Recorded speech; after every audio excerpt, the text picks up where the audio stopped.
भक्त बंधुओं और बहनों, आज के अपने इस वीडियो में मैं आपको बताऊंगी भैया दूज की पूजन विधि या भैया दूज का पूजन कैसे किया जाता है। भैया दूज का त्योहार कार्तिक शुक्ल की द्वितीय तिथि को मनाया जाता है। दिवाली के 2 दिन बाद आने वाला इस पर्व को भाई बहन के प्रेम का प्रतीक माना जाता है। इस पर्व को हम यम द्वितीय भी कहते हैं। भैया दूज पर बहनें अपने भाई को टीका करके उसकी लंबी उम्र और खुशहाल जीवन की कामना करती हैं। भैया दूज के दिन भाई बहन को यमुना में स्नान करने का विशेष महत्व बताया गया है, क्योंकि यमुना मृत्युदेव यानी यम की बहन मानी जाती हैं।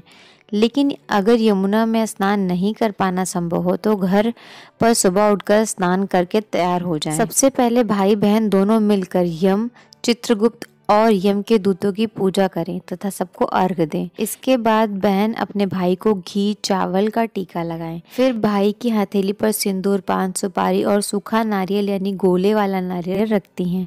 फिर भाई के हाथ पर कलावा बांधा जाता है और मुख में मीठा खिलाया जाता है। इसके बाद बहन अपने भाई की लंबी उम्र की कामना करती है।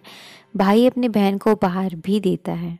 भैया दूज वाले दिन बहन अपने भाई पर चावल छिड़कती है और चौकी पर बिठाकर पूजा करती है। माथे पर चावल का टीका लगाने के बाद सिंदूर लगाकर फूल, पान, सुपारी तथा कुछ पैसे रखकर ही पानी छिड़कते हुए मंत्र पढ़ती है।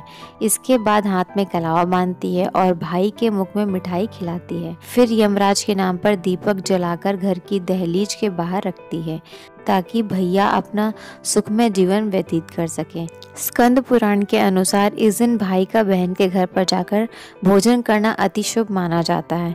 अगर बहन की शादी नहीं हुई है तो इस दिन भाई को उसके हाथ से बना हुआ भोजन खाना चाहिए। इसके अलावा अगर आपकी सगी बहन नहीं है तो अपने चाचा, भाई, मामा आदि की पुत्री या पिता की बहन के घर जाकर भोजन कर सकते हैं। भोजन करने के बाद भाई बहन को गहने, वस्त्र, दक्षिणा आदि उपहार के रूप में देता है।